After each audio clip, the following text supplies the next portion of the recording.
The BMEG Derby Ace Llamados, winners of 5 consecutive, stake the role as they go to battle against the Barangay Ginebra Gin Kings. And the Gin Kings are coming off a crushing defeat at the hands of the Beermen that snapped their own 4-game win streak. It's back to the drawing boards for the Gin Kings, while the BMEG Derby Ace looks to continue their streak. And in front of this capacity crowd at the Araneta Coliseum, Solar TV now brings you our continuing coverage of the 36th season of your Philippine Basketball Association. Magu Marjon here on the floor of the Araneta Coliseum, and what a game we have at hand. But before that, let's see how everybody is stacked up at the team standings. Because of that squeaker of a win earlier on in the day, Rain or Shine has leapfrogged Alaska into a tie now with Meralco in the middle of the standings, but it is Barangay Ginebra with a share of second place, staking that against the BMEG Derby Ace Llamados, and that is what's going to be going on here on the floor. That is what's going on around the league, but for this particular game, let's send it over to the other side with Mika Abisamis. Thank you very much, Magu. Good afternoon, basketball fans. My name is Mika Abisamis on courtside, and I'm actually taking care of the team responsible for most of the fans inside the Big Dome. I'm talking about the Barangay Ginebra Gin Kings. But before I move on, let me tell you a bit of a story on how these two teams met for the first time. As you can see, it was a blowout by Ginebra with 93 points and 22 off turnovers. They led the first quarter by 17 points with 28 against 11 by the Llamados. Now, they had their usual running game. They were very much typed up and actually never looked back. Now, the Llamados will definitely try to get back at them today. Now, the question is, will we actually have the same story here today? Well, that's for all of us to see, because it's going to be the Barangay Ginebra Gin Kings versus the BMEG Derby Ace Llamados, only here in the PBA, where the best play here. The Llamados on a hot streak. Steal, Rico Meyerhofer, he will go all the way with this one. Rico Meyerhofer, not back-to-back slam. Oh, yeah.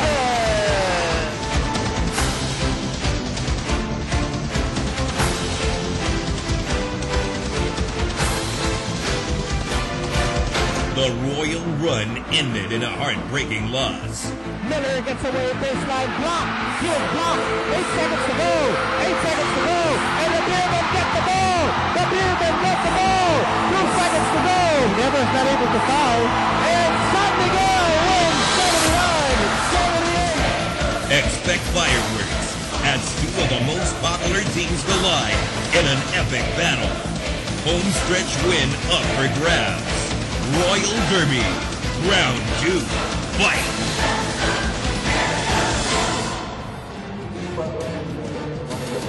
At dahil ang pamagat ng ating laban ay Royal Derby, isang matinding sabong ang maaaring maganap sa loob ng Championship Capital of Philippine Basketball, the Araneta Coliseum. Welcome to Big Time Sunday in a big time matchup. Two energy players, Rico Meyerhofer ng BMEG Derby Ace, Rudy Hatfield ng Barangay Ginebra, the young and the experienced, and it's going to be a titanic showdown tonight here on Solar TV. Miko Halili kasama si Jason Webb. And Jason, we have a mammoth crowd here in attendance, and for good reason. Well, you look at these two teams. Obviously, napag-usapan na kanina, these two teams, they bring in the crowd. Another thing that they've been bringing in lately are the victories. And when you have two teams that are hot, like these two teams, you know that the crowd is here and they want to watch a very good basketball game. Now, this is Big Time Sunday, and dahil Big Time Sunday, we have big time players, at hindi lang isa, hindi lang dalawa, hindi lang tatlo, tig-apat ng mga big time players for both teams. Unahin natin ang Big Four ng BMEG Derby Ace. A lot of people said at the start of the tournament, saan ba pupulutin ang BMEG? No Kirby, James Yap was injured, no Pingris. Ang tanong ngayon, Jason, paano natatalunin ang BMEG with 4 guards playing very well? Well, when they went into survival mode, you remember this team, they won the Philippine Cup last year, and they did it with their big men.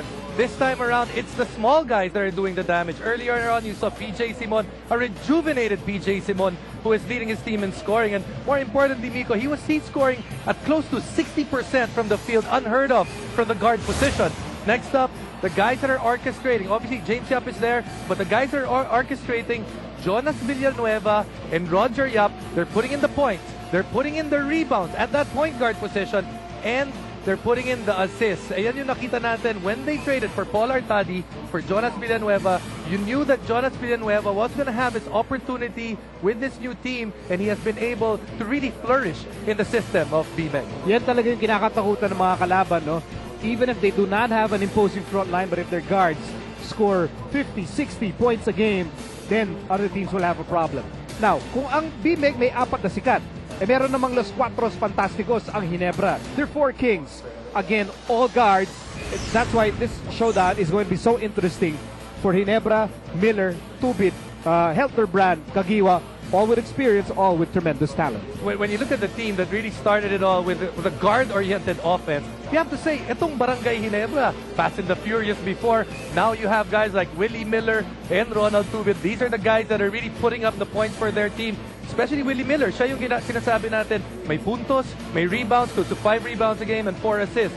These two guys, Mark Kagiwa and JJ Helterbrand, these were the guys that did it all the time for the Barangay Ginebra Gin Kings before. They're not playing as many minutes as they're used to, only 24 a game, and not the usual numbers, only 12 points for Mark Kagiwa and only 6 points for JJ Helterbrand. But with a few minutes that they're putting in, they're giving quality minutes for their ball club. Nakita mo sa ating full-page graphic, nanlilisik yung mata ni JJ. Parang gigil na gigil at gustong makabawi dun sa kanilang 1-point loss against San Miguel. Now, let's stop talking about the guards and let's talk about some of the big men who will be prominent in this game. Rico Meyerhofer and Rudy Hatfield, 2 energy guys. 1 energy guy from the past, if you will, because he's a veteran, and 1 energy guy of the future for sure.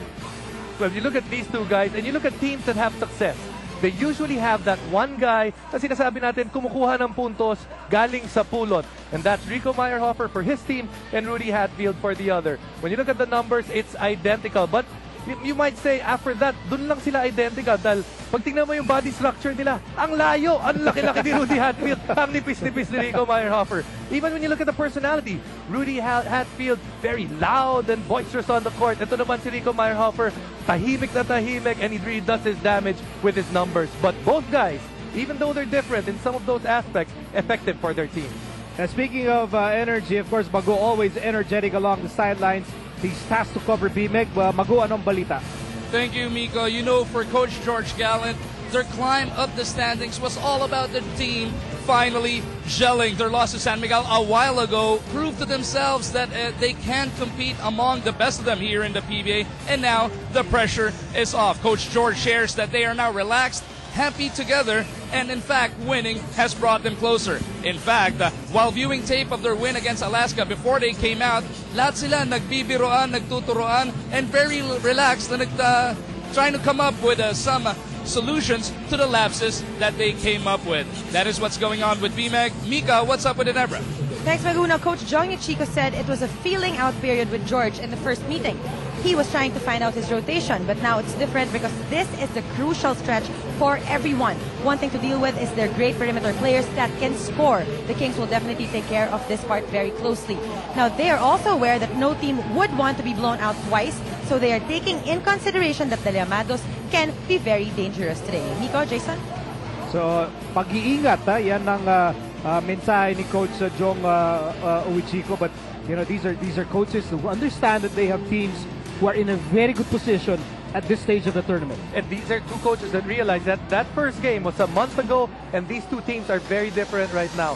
Barangay Ginebra, obviously, they got on that big run, and they know what they have to do to win. Ito namang BMEG Derby Ace, alam na rin nila. They have already found the formula, just like Coach Jong said, the formula to win, so we have a really good game ahead of us. So it's Ginebra versus BMEG. Big time Sunday starts in a moment.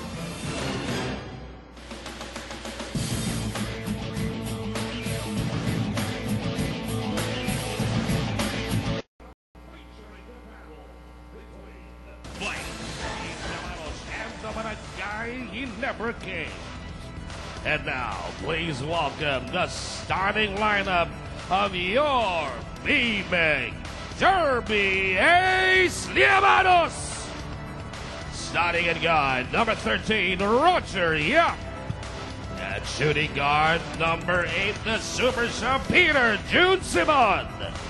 At center, number 61, Jondan Salvador. At small forward number 18, James Yap.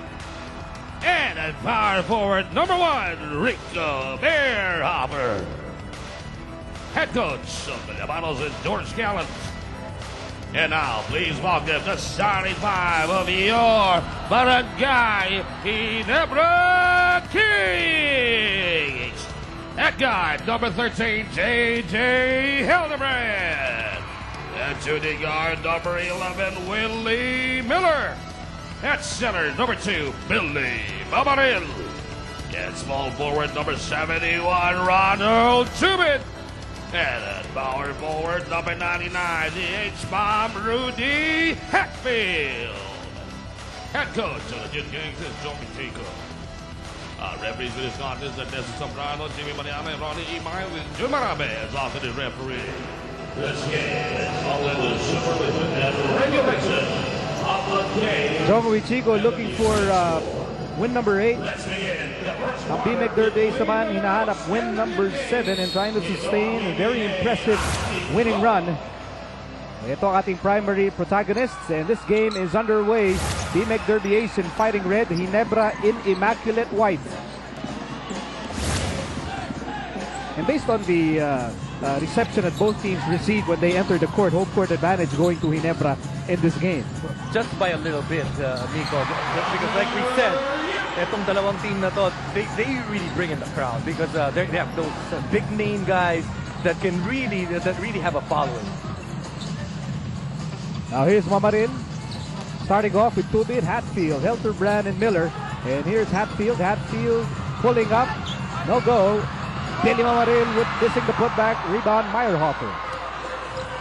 Starting off para sa BMX Derby Ace, James Yap, Peter Jung Simon, John Dan Salvador at the center spot, Meyerhofer and Roger Yap.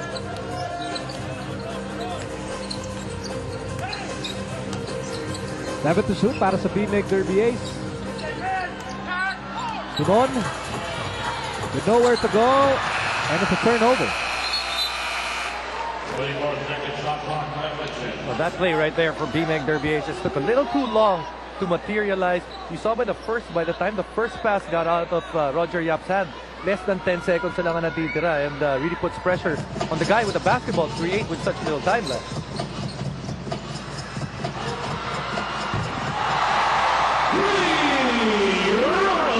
That's a three-pointer para kay Ronald Tubin, the first three-pointer of this ball game. When you look at the two lineups on the floor, both big guys on both sides. Really not really big you say post-up guys, so makikita talaga natin the scoring will come again from those guards that we had from the primer of this of the game. When you look at the front line as Tubin fires again. Yes, sir! Back-to-back three-pointers para kay Ronald Tubin, who finally got rid of his beard. Sayang, ang ganda pa naman sana nung kanyang maring pangalan, Ronaldo de Balpasarado. Wala na, ahit pogi na siya ngayon. But Ronald Tubin doing a good job. You know that you're going to have to guard James Yap, but you have to give him problems on the opposing end. Make him work on the defensive end. That's why he's got 6 points. Rudy Hatfield, tinawagan ng kanyang first personal foul. You know, you were talking about the front line. Rudy Hatfield is essentially an undersized, although napakalapad niya, but he's still an undersized big man. Same goes para kay Jordan Salvador. Same goes for Meyerhofer. And you might say si Mamarin lang talaga dito ang traditional big man. But you know what these guys do? You talked about Rudy Hatfield, Jordan Salvador, and Billy Mamaril. You pass through these guys, pag nag-screen, you know, their good screen is because they are wide. And if you want to get your off guards and point guards free, you need to make them go through big screens.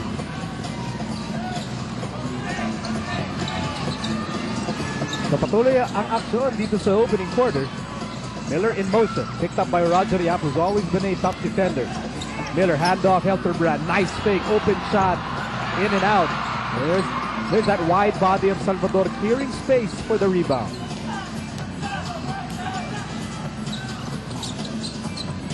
Ginebra very wary of Peter Jones Simon, who can really be an unstoppable scoring force. But there's Meyerhofer always active around the boards. And Meyerhofer wasn't even in the picture when that shot was taken, but was very active, got lucky a little bit. But if you want to get offensive rebounds, you're going to have to want that basketball. That's what Rico did.